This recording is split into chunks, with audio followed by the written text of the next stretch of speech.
Right. Thank you, Corina.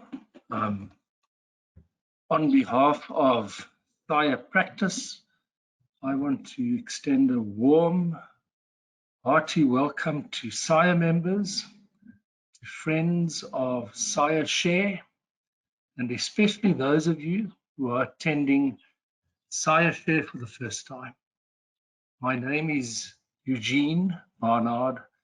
I'm the chair of the SAIApractice committee. And in the background with me is Corina Gibson, who you've already met from ECPD. She's our left hand and our right hand as far as SAIAshare is concerned. She will be managing backstage to make sure that the event runs smoothly, and we hope that we don't have hiccups because of load shedding, so please stay online. We are now entering SAIAshare's second year of existence, and the program for 2022 is packed with exciting presenters. For those of you who've attended SAIAshare before, you will know that we offer 2 power-packed presentations every first Friday of the month. We try and balance, on the one hand, the nuts and bolts of practice with the flair and the enjoyment of practice on the other hand. Today's sponsors for the SAIAshare event is the SAIApractice committee itself. In session 2 today, Ian Bell will be sharing with us the how and the why of fast-track developments and how to remove the speed bumps. And this he'll do by looking at work that he's done in this field. You're in for an amazing presentation. Ian spent most of his professional career with Peyton Taylor Architects. I didn't know it before the SAIAshare event, but it's the oldest architectural practice in South Africa. And for much of his career, Ian was at the helm of the practice as the managing director. Under his leadership, the practice received numerous accolades, both nationally and internationally. Ian is a member of SAIApractice and has generously offered to share his experience and enthusiasm with us. And we look forward to his presentation, which will be the second presentation. But first, in session 1, Nabil Essa, founder of the award-winning practice Office 24/7. Nabil and I have something in common. Nabil was born in the city where I practiced for nearly 40 years, Polokwane, the erstwhile Petersburg. But Nabil was essentially raised in Johannesburg. He's a Wits graduate, where he graduated with distinction.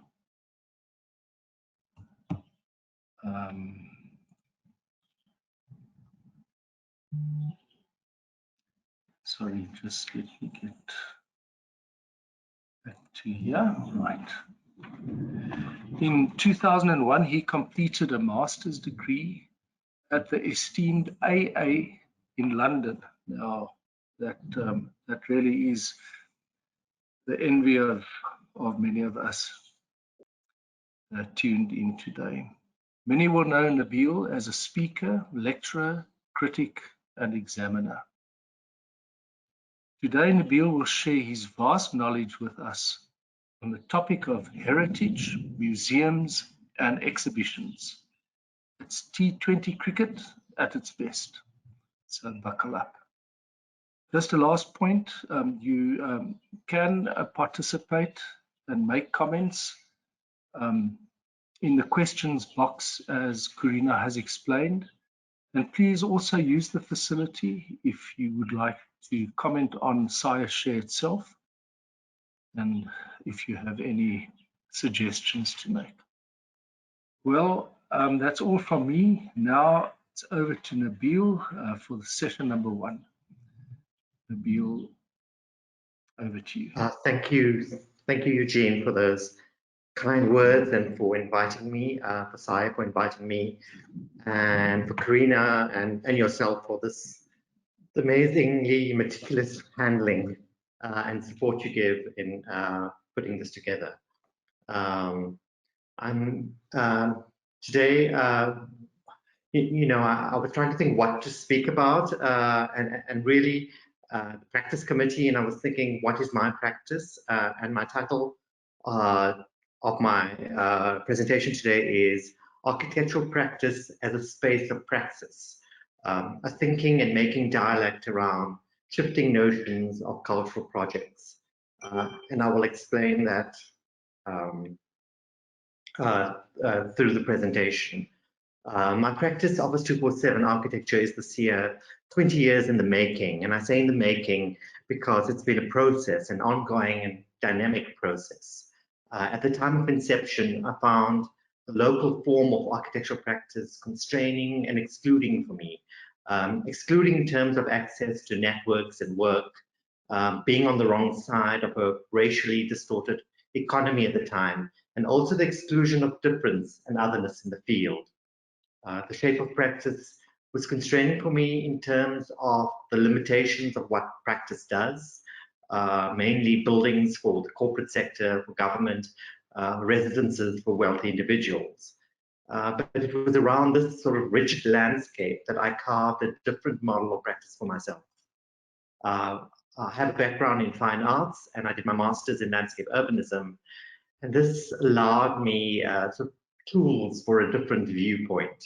My practice is a space of praxis where ideas are executed and through which we critically and spatially reimagine museum, exhibition, heritage, and architectural projects. It is through an embodied experience of difference and otherness and from the margin as a vantage that we design and curate to recenter narratives that are outside of the hegemony. The practice blurs boundaries through its interdisciplinary and collaborative nature. I will now share 4 projects that demonstrate the thinking and making dialect of the practice. As a practice, we have worked on over 35 museum and exhibition projects, and this makes us unusual. These are the list of the projects, and they range largely in, sort of main cultural centers around Gauteng. But the one I'm going to talk about is Marupeng, which is in the cradle of humankind, which is a World Heritage Site. And it is at Marupeng that I've been able to sort of question the idea around museums. And museums have needed to shift from housing problematic spaces of collections to becoming spaces of engagement. This is an image outside Marupeng. This is an exhibition I designed for PAST, and it was done with Trace, so it was a collaborative effort, and it really is the double helix of the DNA, which is, talking about this connection between who we are as humans and how race and all of these things are constructs that have come in later. But really, design-wise, this was a way of making dynamic the experience of exhibitions, taking away the sort of usual body to object relationship. The shift away from museum as a display space for archive collections allows for more dynamic and embodied narratives. Museums need to offer spaces where we can imagine transformations. The new museum must be a space of unmaking and unbinding history. So the museum is not a dull space anymore. It's a space of rejuvenation, a space, and in Marupeng particularly, the museum space of paleoscience. The task of engaging content is complex in our environment. And I quote Professor Esther Hazen here, who's been a collaborator and assistant on these projects I'm going to show, where she says resistance to human evolution in South Africa has resulted from a long and complex history of racism and inequality, buttressed by both science and religion. So the landscape of this content is fraught, and the ideas about what we can do in this to get people to engage notions around paleoscience, around evolution, around the sort of fossil finds in the cradle of humankind. Our idea was to create a cave experience, and the project is called Experience Lab, and the usual body to exhibit relationship is literally and performatively destabilized. So you see with the undulating floor, you literally are not on level ground. The visitor is given agency. The visitor is able to interact with the content. So rather than being told what to look at and what to do, you have agency to go about where you want. There's a childlikeness that we sort of want to enhance, a childlikeness of wanting to explore and allowing the visitor that agency to explore. Just some of the details. So everything was made out of plywood, well, by and large, everything, apart from this sort of equipment. What you're looking at here is a real owl pellet with an intact bat skeleton, which you can see in a microscope that we've done.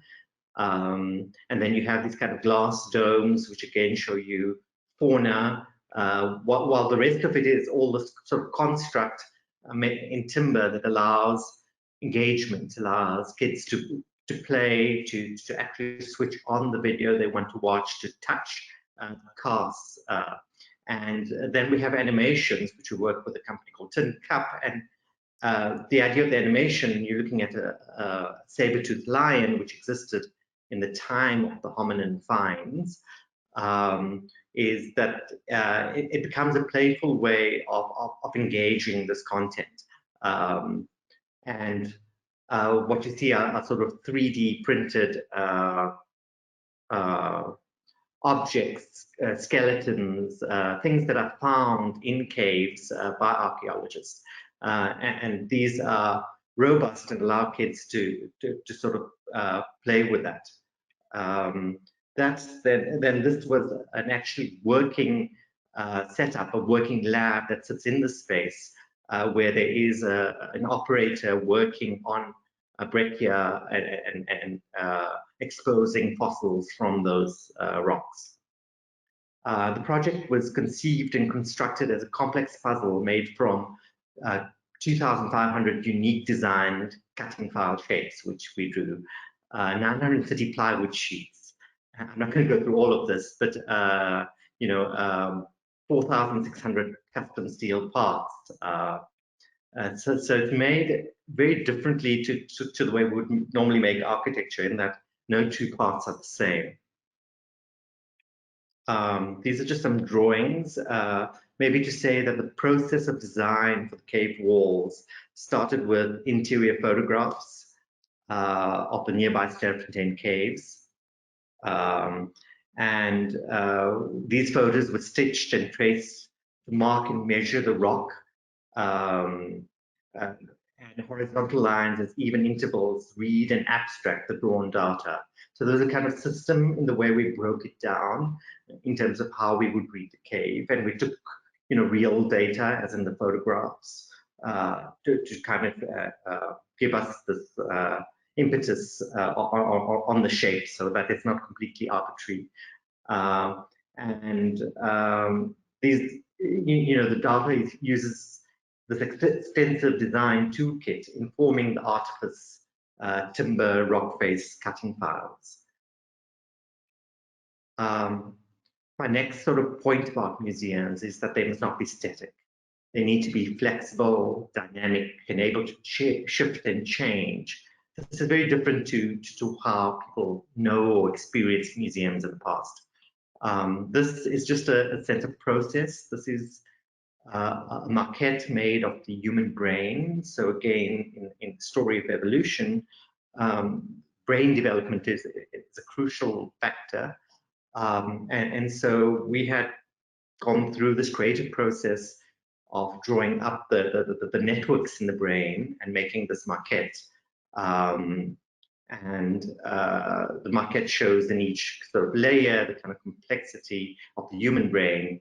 And this was the proposal for Marupeng Museum, which has not been built as yet, but I thought it was interesting to show sort of the process we go through.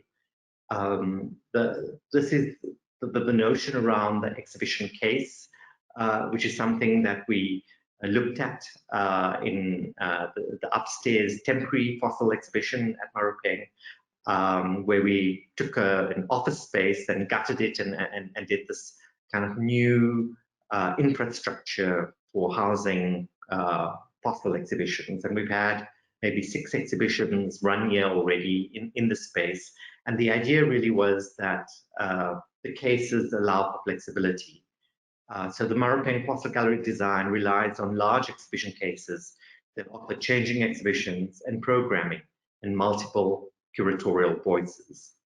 And that's what makes it dynamic. And this is why I'm showing this exhibition, because I find it to be one of my most favorites, because it allows, it's so flexible and can change. It has all these kind of, and my images are showing different exhibits. So we're looking at a dinosaur exhibition that took place a couple of years ago, and we're seeing real dinosaur fossils there up close. That's a cast. And then just, you know, people in the space and how these boxes then become a way for rethinking how we exhibit things, but that they're still within a safe, completely archivally sound space.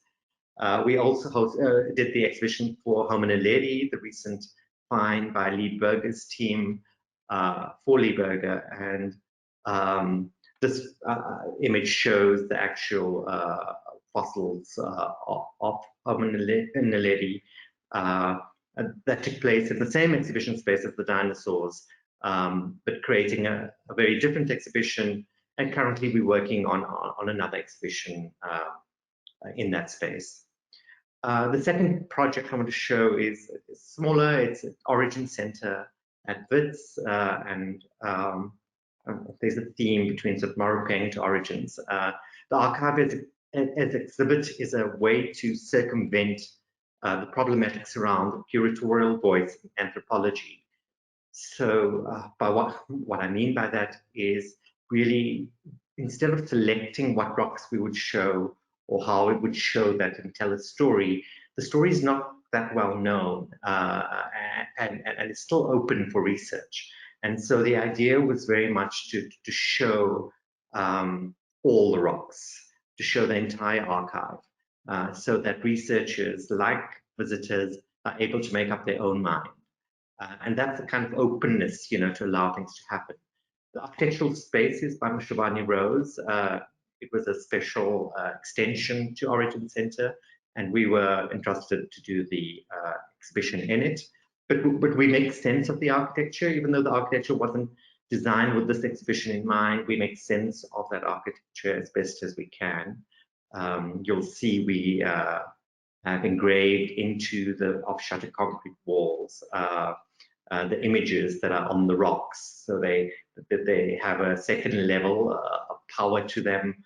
They take on the space quite literally, and we do that in the panels as well, where we have engraved into the timber and then inked it. So there's a depth, there's the quality of the engraving, which is what we're celebrating in the exhibition, becomes part of the way we tell the story of the exhibit. And I'm going to jump now to just because I don't want misinterpretation that we are all about museums only, but the same kind of thinking is taken into our other projects. So this one's Evolve, which is online school for Ethitech. So quite a major online school that started before the pandemic, but during the pandemic kind of had to accelerate. So the question I asked is, what happens if you take the typology of office headquarters, the program of an online school, and mesh them up in a spatial response to the digital era that has been further catapulted with the pandemic? And what we came up with was this idea of flexibility. So it's a small space, it's 100 square meters, but actually, at the time had 300 students, but they're all online. And so the space is really broken up into 3 compartments. 1, a soundproof studio, 2, a kind of maker room in which they are CNC cutting machines and all sorts of fun tools to make the little pack that gets sent to students, and 3, a kind of open area that is completely multi-functional, flexible, adaptable, changeable. Even the planters are on wheels. And these are some of the renders of the space. We were on the top floor of their building, and so we could expose quite a bit of the ceiling and create this kind of cloud. Again, a kind of like a pun on computer language, but this cloud of thinking, of dreaming up new ideas. And here you're looking at the sound booth, but these are in the renders, and I'll go to the real images just now. But the sound booth acts both as a meeting space, and these are the built images, not too far from the renders, with sort of neon light for when in recording session. But that room becomes the principal's office. It becomes the meeting space, the recording space. It's got a green screen which allows proper recording to happen. And the rest of the space is completely flexible to when they're having teachers which come from all over the country to have a sort of meeting to kind of administrators who work on it every day. You see that a lot of the surfaces are you're able to write on, or stick stuff on, so the whole space becomes incredibly interactive.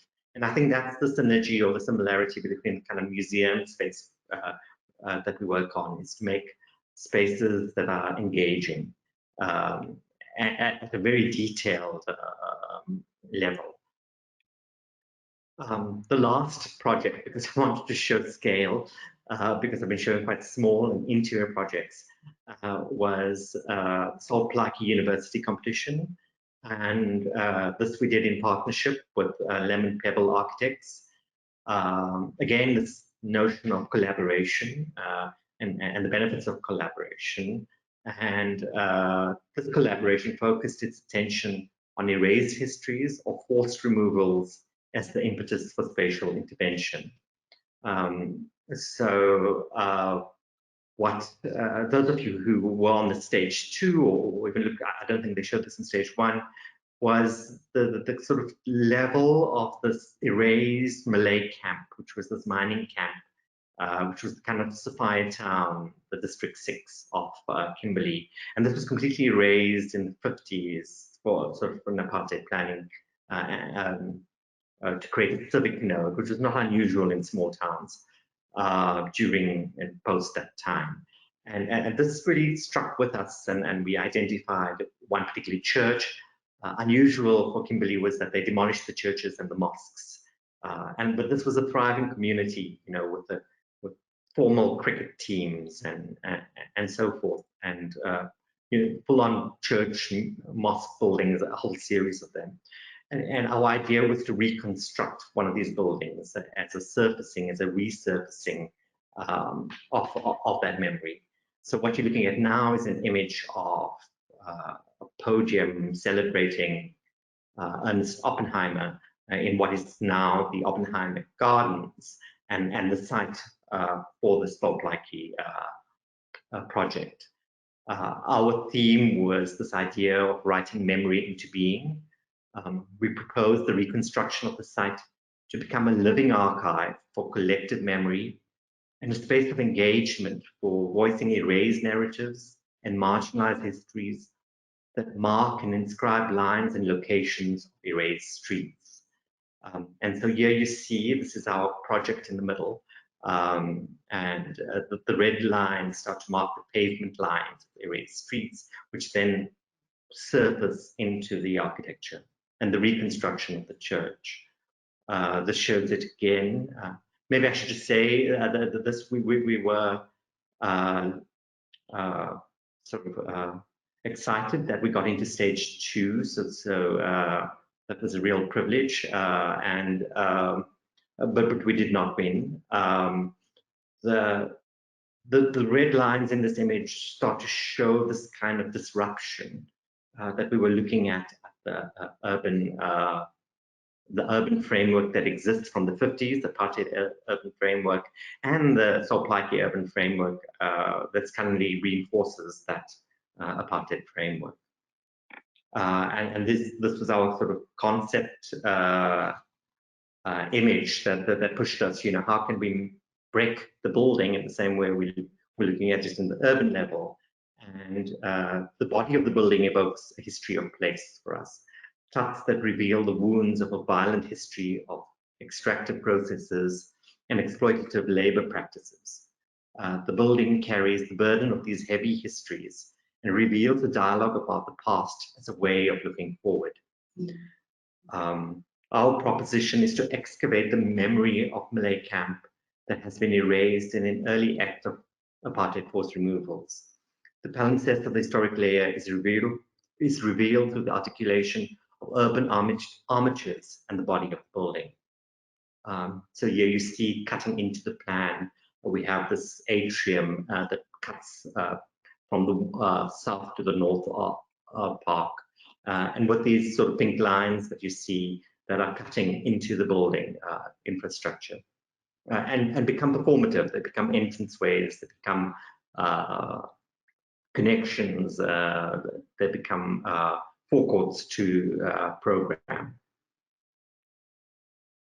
Just some more renders and sections through quite a complex building that holds sort of a multi-purpose graduation exam hall in the center, with this atrium and tier story that becomes the street inside the building that you can see in that sectional elevation, where the stairs become again something that increases that activity and energy of this artificial street that we create.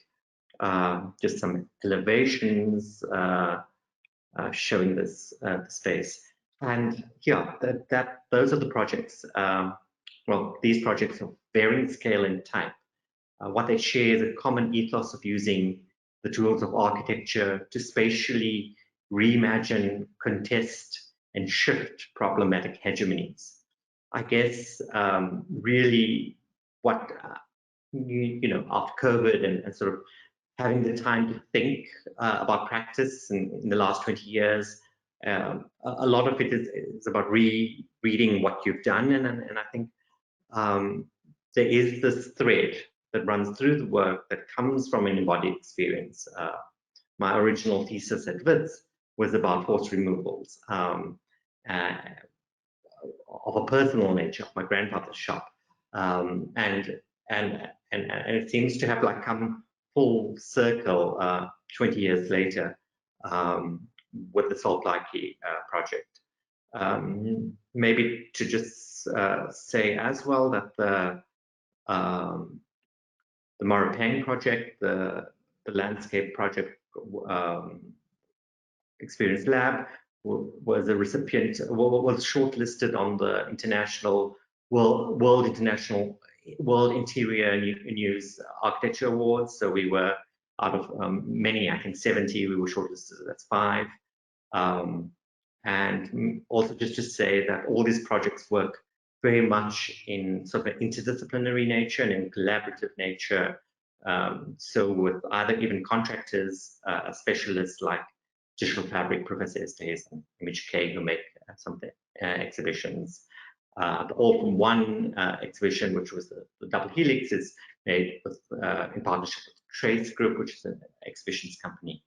And then Solplaatje, as I've said, you know, very fruitful collaborative partnership with Lemon Pebble Architects. So thank you for your time and letting me present. I'm open to questions. Thank you very much, Nabil. That was so colorful and so insightful. Thank you. I recently, a few months ago, went on a road trip through the Northeastern Cape to do some research on my ancestors. And I visited quite a number of little museums in the little villages as we traveled around. And I must say that most of the little buildings that house the museums qualify to actually be in the museum. Wow. As opposed to be the museum. But nevertheless, I think the question that that crops up in my mind is for architects who get the opportunity now to design museums as an architectural space, what would your advice be? What is the best approach to architectural spaces considering what needs to happen inside? You know, yeah, thank you, Eugene. I think the little buildings you're talking about on your trip are actually very exciting, because where the building becomes the artifact is an amazing thing. And I think if you think about Constitution Hill in Johannesburg, that's where it happens. You know, site-specific museums are incredibly powerful things. And we should be looking at those kinds of things, because a lot of our struggle history or whatever does go onto site and define, you know, Mandela's house or the prisons at number 4 at Constitution Hill. And those are really, really potent and dynamic. I think, and we're busy working on a museum of the Constitution at Constitution Hill now. And we selected the basement space to answer your question, because we wanted a dark space in which we could do the kind of storytelling that needs to be told. So it's about, and I think architects don't understand this often. They see museums as a place to flex muscle in form on the outside, which is fine. And I went to SMAC, the Smithsonian Museum of African American Heritage in Washington, with the curators on a project. And David Ajay's work is really just the skin. And the skin is important and tells a story, but the inside needs to be a black box. It needs to be a blank space which can change and shift. And so big skylights and big concrete walls and whatever are problematic rather than helpful in these spaces. And I think we need to stop thinking about exhibitions or museums as things that have short-lived, long, permanent history at times, that they need to be shifting and changing. And that means that they need to be agile in the spaces, so they need infrastructure, lighting, power, infrastructure that can make you do those kind of stories. So all the ones I showed you, there's no windows, except in the rock art, where there is that light, and we had to then deal with that light in a way. So in a sense, the museum space just becomes a backdrop for use by the exhibitor and by the design of the exhibition. As opposed to, you know, the monumental, I think of these massive, beautiful old classical museums where the building was the object. But in our time and context, the content really is what should be considered. I think there is like the Guggenheim effect, you know, but whether South Africa can afford many of those Guggenheim effects, yes, where it's kind of like the object is what makes people come, and then the exhibit can change inside, is still a thing. But I think architects need to focus more on the urban and then how it pitches into an urban kind of framework, but the interior is a shell. Right. Nabil, thank you once again.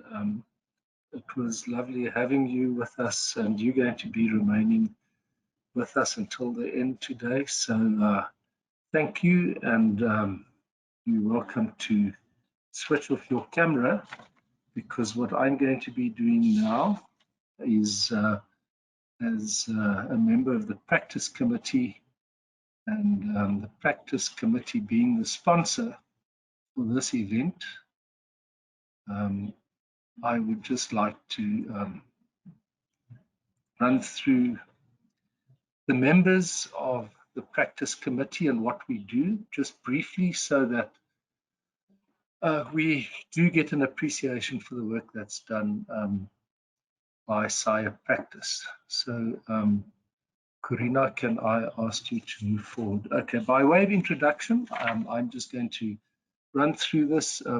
Gillian Ardendorf, who's actually the vice chairman of the SAIA Practice Committee, and unfortunately, she's normally a presenter with me. She's not able to attend this afternoon, but we acknowledge Gillian from the Eastern Cape and all the work she does. Next slide, Corina. Then we are privileged to have Phil Mashabani,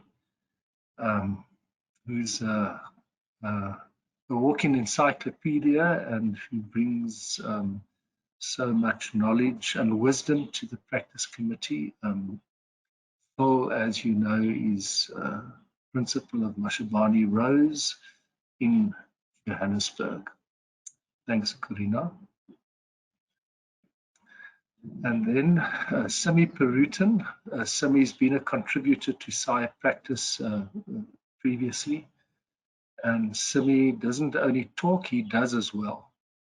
He's launched numerous projects for the Practice Committee and for SAIA and its membership, and may I say for the architectural fraternity.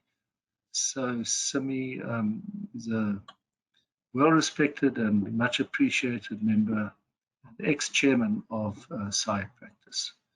AJ Corbett is our member from East London, Border Kai, and AJ brings a perspective. Eastern Cape, as you know, is a very rural province, like Limpopo, where I originally come from. And, we acknowledge the slant and the work that AJ does. Thanks, Corina. Justice Liebenberg from the Free State. Justice has been on the practice committee for a few years and has brought enthusiasm for the time that he's been with us. So thanks, Justice. Corina. Then the next one is Andrew Cunningham. As you will notice from that photograph, Andrew has been around for many, many years. He's an architect and project manager. He's made some wonderful contributions in the practice committee and for SAIA itself. So thank you. We acknowledge you, Andrew. Rudd van Deventer, who joined the practice committee from Gauteng quite 3-4 years ago, if I remember correctly. And Rudd has brought a perspective with, he has a wonderful background in corporate, in business. And he's involved very much in facility planning, and so that's a slant that he has brought. And he's running with the BIM initiative to promote BIM and expertise amongst architects. Thanks, Rudd. Colin is another one of those who buckles down and gets work done. So Colin has, over the number of years, has spearheaded the initiative to get SAIA's client architect agreement not only revised, but it's been redone in total, and against some opposition. He's just persisted, and today we have a wonderful asset for SAIA members to use, or any architect for that matter. So we acknowledge the work that Colin has done. Jacques de Blanche from Orbic Architects. He's also from a rural region, Mpumalanga. And Jacques is always ready to make a contribution and to participate. So we acknowledge the work that Jacques does on practice. Thanks, Corina. Emile Paulson, you would have heard in one of the previous SAIA presentations. Emile puts his shoulders to the wheel and gets work done. He has done the new rewrite of the SAIA PPE exam study guide. So for all of you who still need to write your PPE exam, you can acquire that study guide from SAIA's office, and Emile was the author of that. And Emile also coordinates the documentation that is on the compendium of practice guidelines, which I'll speak to in a moment. Tanya Glavis is a new member, also from Gauteng. She's just recently joined SAIA Practice, and we look forward to Tanya's input. And then I think it's the last one, Corina, if I'm not mistaken. Yeah, Ian Bell. And Ian, you're going to be hearing from in a moment. Ian has been on SAIA Practice for, I think, about 2 years now. And he brings in a lot of experience and a very professional approach to the work we do. So I'd just like to run through just a bit of an oversight of the work we do. On the SAIA members portal, there's a section, a tile, which refers to members' benefits. That first bullet there is the link to saia.org.za. And on that, you'll find the SAIA CPG, which is the Compendium of Practice Guidelines. It's the old practice handbook, just in a totally revised, modern, easily accessible format. Do yourself a favor and just go and do some surfing in the practice guidelines, because it's a massive resource to each and every SAIA member. The next one is the SAIA Client Architect Agreement. It's available on Fresh Projects contracts website. Please, guys, this is designed by architects for architects. It replaces previous client architects agreements and is something worth using. It's not in competition with Prox's contract documentation, which is intended for the larger projects. SAIA Client Architect Agreement is intended for the run-of-the-mill projects that we normally do as architects with a limited size of professional team. Then we have the SAIA project budget and fee calculations. We have access to that free of charge on Fresh Projects. If you're a SAIA member, you get that free of charge, so explore that.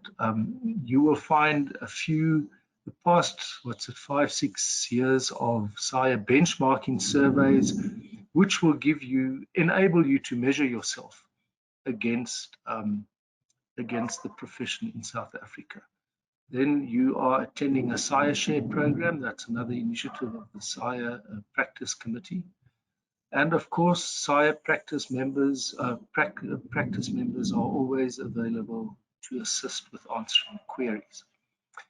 Then finally, I just want to point out the work that's still in progress. We're on the cusp of publishing the QMS, the SAIA Quality Management Toolkit, based on the REBA toolkit. We're hoping to have that. It's actually essentially done. We've just got to tweak it and launch it. Then we've just developed the SAIA Subconsultant Agreement for use when you as a practice need to appoint other professionals. You need to appoint on behalf of the client, you need to appoint a QS, you need to appoint engineers. The client wants a one-stop shop, and you can use that agreement. It's at the lawyers at the moment and will soon be available. We're working on a BIM protocol. We're exploring the introduction of Brickworks as a project management tool for members. We represent the SAIA membership on various interdisciplinary organizations, and specifically on the UIA Professional Practice Commission. Simi Perutan is our representative, or your representative there, and he's doing sterling work. In fact, he's leading the pack in terms of the development of internationally acknowledged documentation. So, colleagues, that's SAIA practice and the work we do. Thank you very much. Now we have the privilege of ending with some dessert, and we're going to welcome Ian Bell, and over to you, Ian.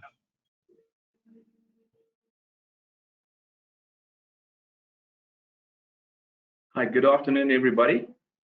I have a privilege of being involved in a very unique project, unique situations, unique conditions, and I just felt that it was of value to share it with my colleagues around the country.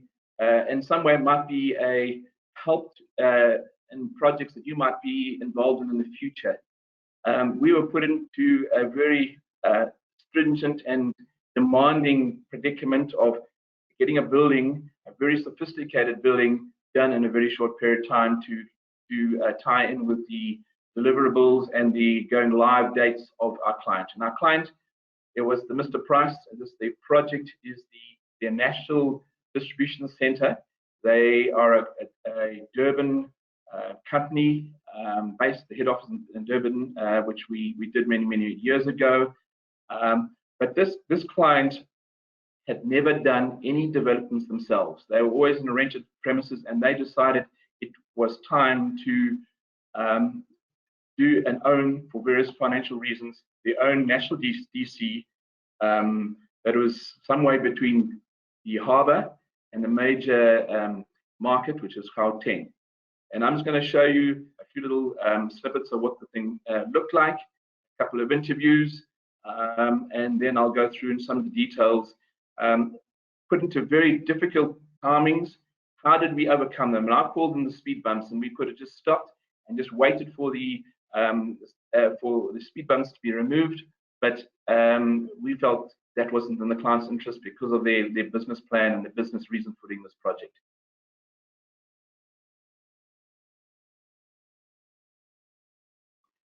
The building is in total 70,000 square meters of floor space, footprint of 55. We had 10 months to build this in.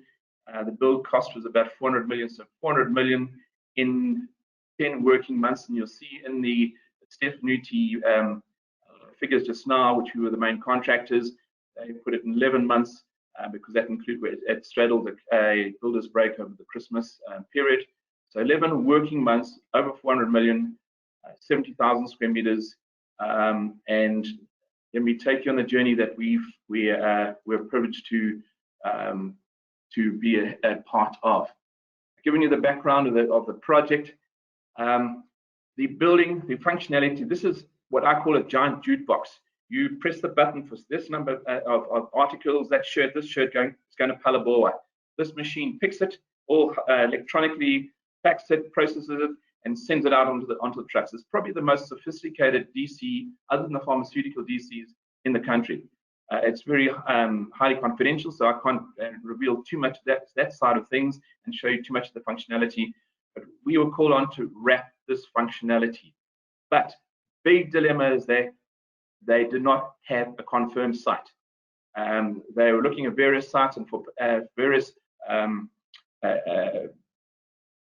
influences. The eThekwini municipality wanted to remain in their domain, and so it vacillated between various sites. They had a destination, they had a time, but this thing was riddled with obstacles, which I've called speed bumps.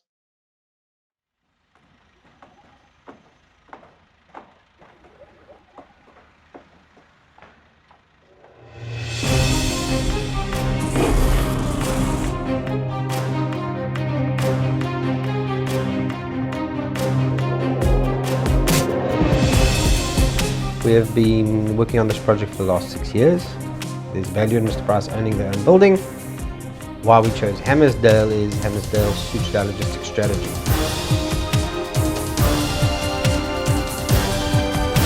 Getting the contractor early has probably been the main success of this project thus far. We were invited by the professional team with the client's Mr. Price's blessing to add value to the team very early in the process, which is actually a very unique situation. We've got Ian Bell from Peyton Taylor, who's the principal agent on the job. He's been a fantastic guy to work with. Stephanie said that they could build concrete in-situ columns quicker or as quick as steel columns or precast concrete columns.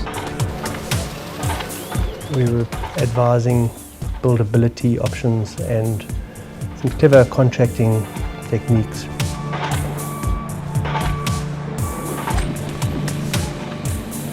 It has been an incredible journey. We've been working on the project for over 3 years, which was 2 years prior to we actually started on site, and then roughly a year since we started. Thank you to our team and our quantity surveyors, and then also to the guys on site, having John Dorning, our contracts director. He's been instrumental in making sure that the team is consistent and that relationship is maintained.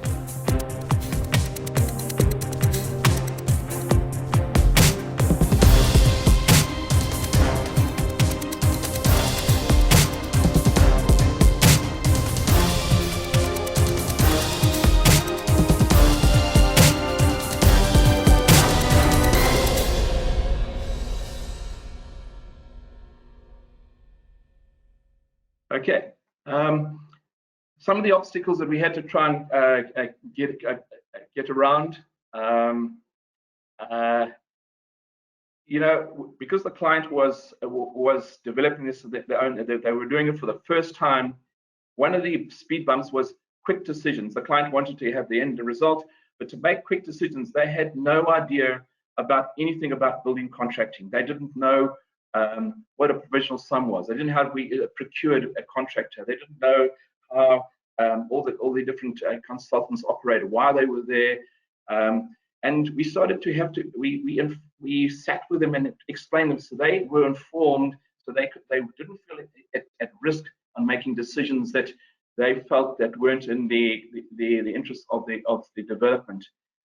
We always believe every decision is the client's. We have to get them to make the right decision. Even down to what contracts do we use, because all the legal guys say, well, we should have this contract and this contract. We had an expert who did a report on all the different contracts, documents, and to find out what was the best for this project. And we ended up with a JBCC with a few amendments, but we led them through this, so the client was informed and they felt more comfortable to make quicker decisions. They had all their financials in place. We had to tell them how to do it.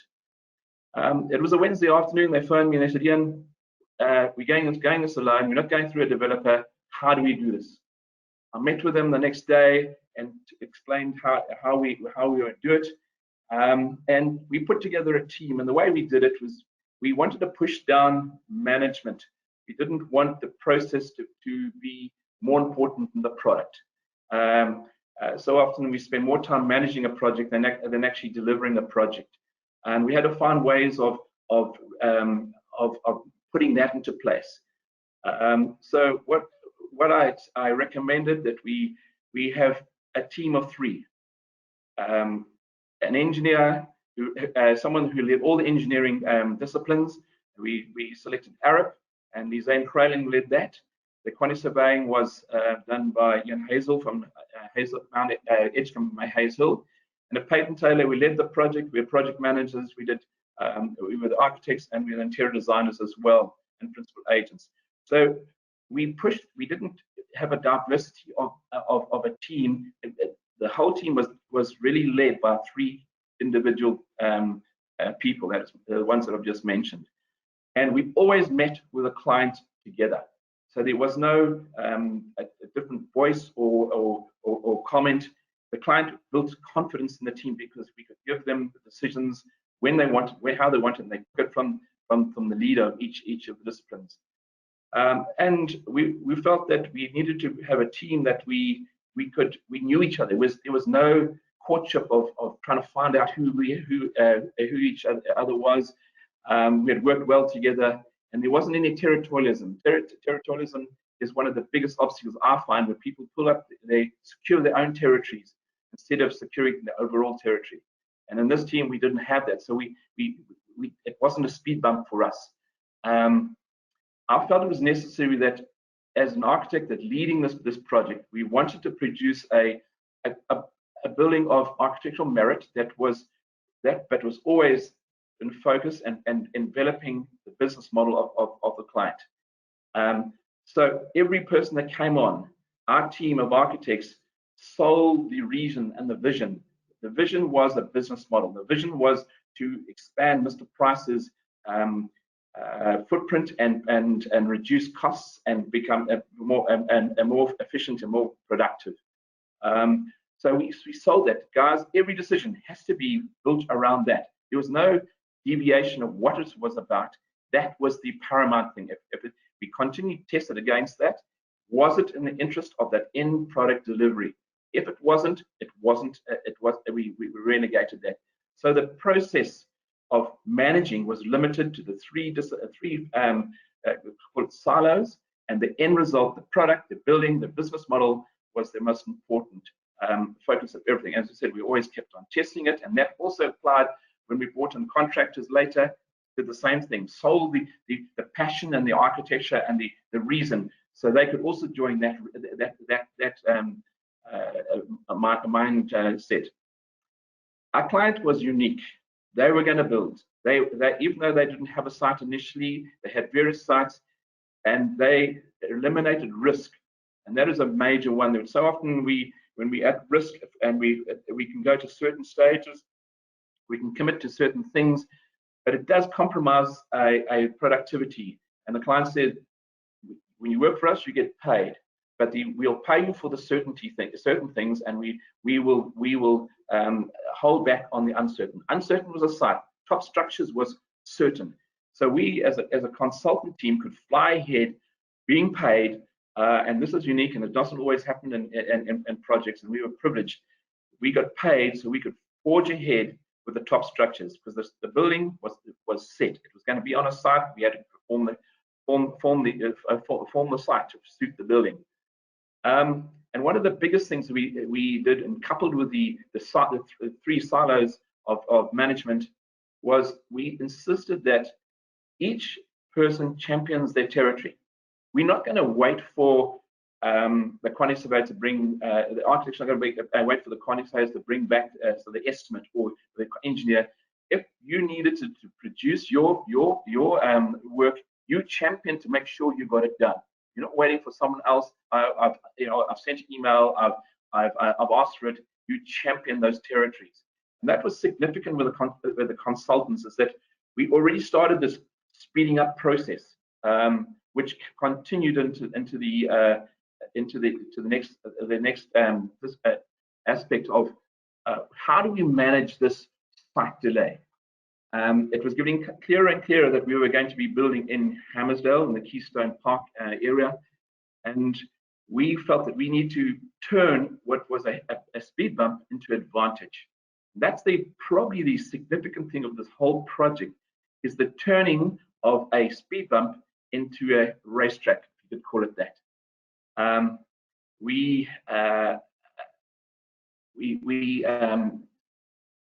then got you saw Howard Schwegman. He wasn't with no commitment. He was a director of Stefaniti. We said, come and give us your best advice on how do we do this building in the shortest time possible.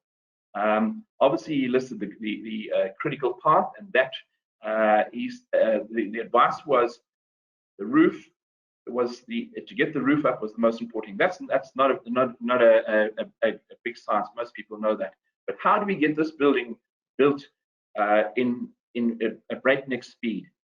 He recommended that we divide the building up into two buildings, two complete teams, and one just worked towards the start of the other team, and they works in parallel and simultaneously. So we built two buildings, ultimately one building. The advice was also to remove all the complex structures, busy, fussy little structures like ablutions and substations outside of the main box. So that informed our planning. You'll see from the visuals we look at it a bit later. All those were attachments to the outside of the main box. And the other one is to bring the main contract on as early as possible. What doesn't make sense if you don't have a site, or actually signed and sealed, the site access was going to be prolonged, and we believe, as I said earlier, every decision is the client. We have to get them to make the right decision. How do you convince them of that? We convince them that you're going to build. We have to get this building built in an unrealistic time, and the guys that are actually going to lay the bricks and put up the concrete, let's bring them onto the team as early as possible. And as it worked out, it was between 2 years and 18 months. The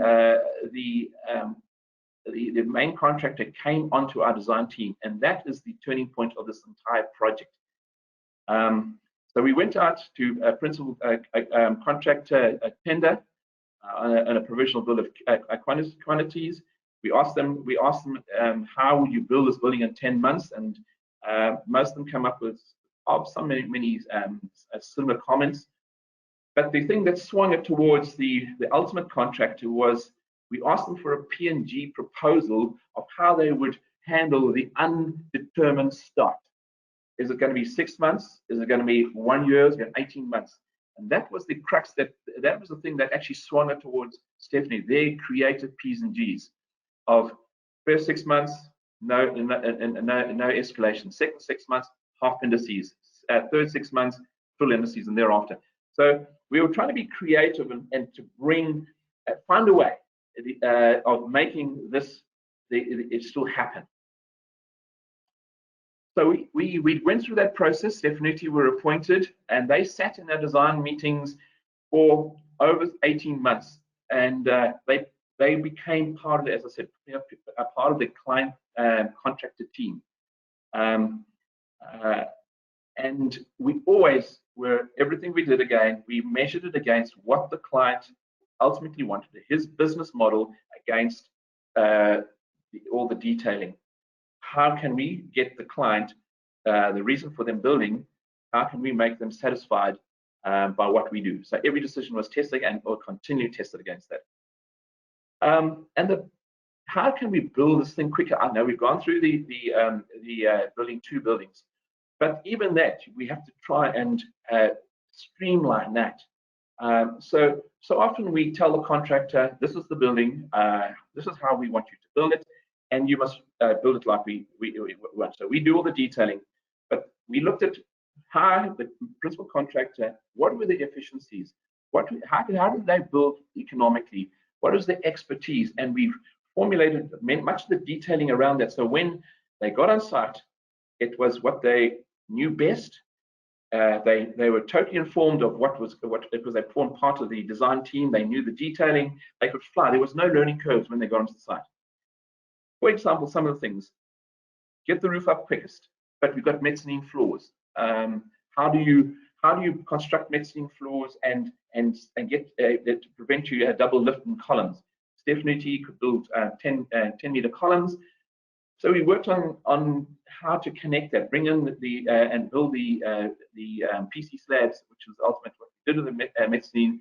How do we connect that so it didn't delay the critical part? Detailing. For instance, they suggested we go for tilt up, or that's a brand name, but I think everyone knows what I'm talking about. A duality of that. We had dock levelers. We had a 1.3 high dock level, floor slab above external hot stand. Let's use that as one process, retaining and enclosing. And that was one of their suggestions. Then we also, as I say, the columns, we looked at precast concrete columns, we looked at steel columns, we looked at in situ columns, and as mentioned in that animation, they proved to us that concrete columns to them was the cheapest and the quickest because they had their system. I've mentioned the mezzanine slabs and connections and tilt up, and the other thing is in the next slide. So the buildability. So we streamlined the processes to make it most easy to construct, and the contractor was most au fait with. Because Mr. Price was going to build, they'd committed to build, we conveyed to them long lead items like steel structures. We can pre-procure that, so there's no lead-in times in the contract. The contract period did not have to take into account procurement for steel structures. That was done almost immediately after the Stephanie were appointed. Mr. Price would not engage any idea or entertain any thought of building before municipal plan approval. So we looked at how can we get around that. We did negotiate with the local authorities to do earthworks and piling anything below ground, and we were allowed to manufacture on site because it wasn't construction. So there was another case for tilt up. So that was all done before the principal contractor commenced on site, and they were every panel was cast before Stephanie started on site. Another big plus to this project is that, as with the contractors, we wanted to with silo responsibility. We put the external roof cladding and side cladding out to tender, and with the idea of taking a single responsibility. Kingspan, who are an international company based in Ireland, won the tender on that basis. They took the design, the detailing, all within our aesthetic, our architectural design. They detailed, as I said, the construction details. They took responsibility for procurement of the coil, their profile, their standing seam profile. They also took insurance out against. They had a back-to-back insurance with performance guarantee with the subcontractor. So there was a single responsibility. So we could sleep at night. They had guys out from overseas which monitored the installation continually on a QA basis. So there was a total responsibility, and it took the risk out of it. And I can go on and on and on explaining how we sped up the process that will normally slow things down. But to summarize it, that we believe this is real fast tracking. So often in our country, fast tracking is wait for the green light, and then the consultants go hammer and tong, trying to detail frugally and print out the details, and not having enough time to spend really refining details and processes. Instead of allowing that process to be given time, and when the contract gets on tight, where the big money is spent, they fly because they know the process, they know the program, they know the details. It's in keeping with their way of doing things, and we believe this is the way that we should try and work towards. I don't believe you're going to be able to reproduce this in every project. There are so many aspects that projects can adopt that prove successful in this particular project. Then there were two other items that we highlighted as big risk items to the delivery date, is local authority approvals. Because this was outside of the urban area, it was classified as a priority project. The city took it under their wing, and we had meetings of 30, 35 people led by one of the senior people in the city, and they said, each department not to overrun rules and regulations, but to make sure it was processed quickly and given the attention. We got plans approved and that entire thing from submission to the end, with all the referrals and amendments in 3 months. So that was a huge unknown that became a more compatible time slot in our program. The other thing that we really were concerned about, Hammarsdale has not been politically stable over the years, but the industrial estate developer, the city, and our client put together an incredible system where the contractors were required to source labor locally, but it was on the basis of 3 things. Skill, that it had to be a confirmed skill, it had to be at the rate which the contractor won the tender. Thirdly, that it had to be, the labor or the service had to be within the time of the project. If that could be achieved, it was automatically local procurement. But the big thing that drove that is the city got together a forum of the councillors, all the ward councillors of Hammarsdale, chaired by a particular councillor, and that all the service and local labour and services was allocated in proportion of the size of their wards. And I met with this chairman regularly every month. This is what we need, so they knew in advance. And we never had one murmur on this site from anybody. All the negotiations were done off-site, so that didn't put a conflict on site.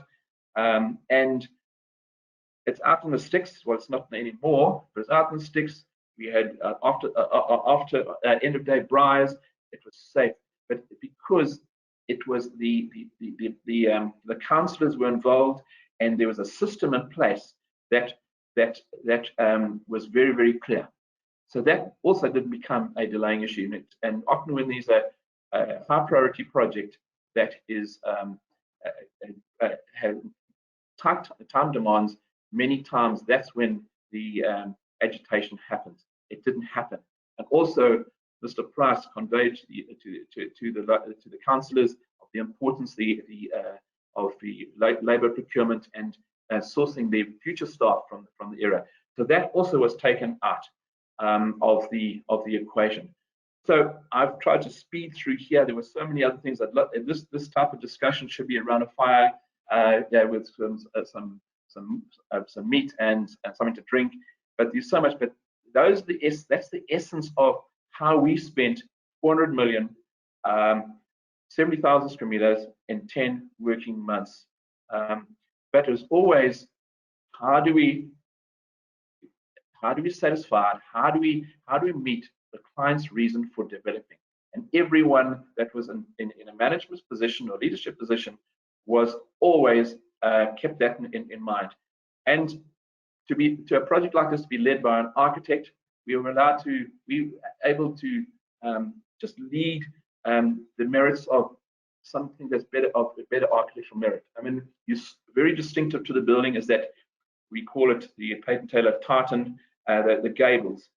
The contractor said to us, guys, we cannot change our goods any quicker. The client didn't want to have what we had before, and all that is a combination of translucent sheeting and RBR sheeting.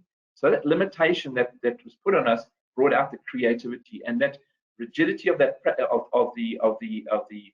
gables design and the smooth flow lines of the rest of the building brought a richness that we felt was a distinctive identification of that building. I've got a video just to show how it actually panned out of the 11 months of this construction.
conclusion, my summary of the whole thing is to let our destination shape our day-to-day decisions on the as we go along on our way. As we architects, unfortunately, we were in a position to lead this project, collate the expertise around us in a creative way. There's always a solution. And if I could summarize it, that's how I summarize this project. I thank you so much for the time, and I do value that I've been able to hand over our experience that could make you people, the attendees, possible future projects a bit more informed. Oh, Ian, I'm sure that if the audience could applaud now, there would be a roaring applaud. So thank you very, very much. You know, I have 10 questions listed that I'd like to ask you, and if I look at the chat box, it's just thank you, thank you, thank you. So as much as I'd love us to sit around the proverbial fire now and have a discussion and question you on so many aspects of this design, I think what comes out for me in this presentation is it can be done, and it can be done with an architect Yes. at the helm. So, and obviously, good client, good contractor, good professional team, and you've got a winning team. But I had a point. I had a point, Eugene. Is I called it claiming back lost land for the architects. Yeah. I really do believe that, and I'm sorry to interject, but that's really what I didn't want to be provocative. But we did see it as claiming back the lost land. That's quite, and that's what SAIAshare is all about, guys. It's sharing what we know to succeed with our compatriots. So, Ian, once again, to you and to Nabil, I just want to say thank you very, very much. And then if the audience will permit me, please, guys, I need another 3 minutes of your time, because I just want to run through a few matters.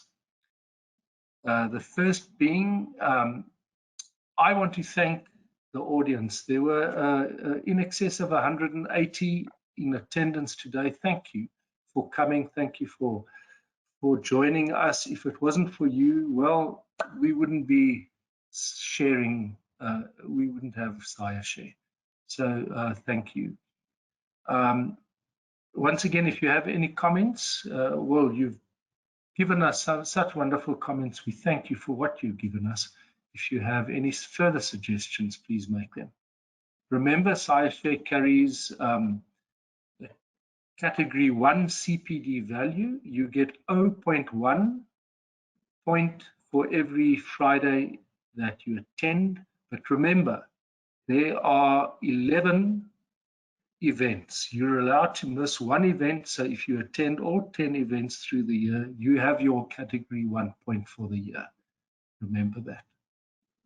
If you want to attend or revisit any previous events, including these events, this event, please log on to SAIA's portal or ECPD, and both will take you to recordings of the events.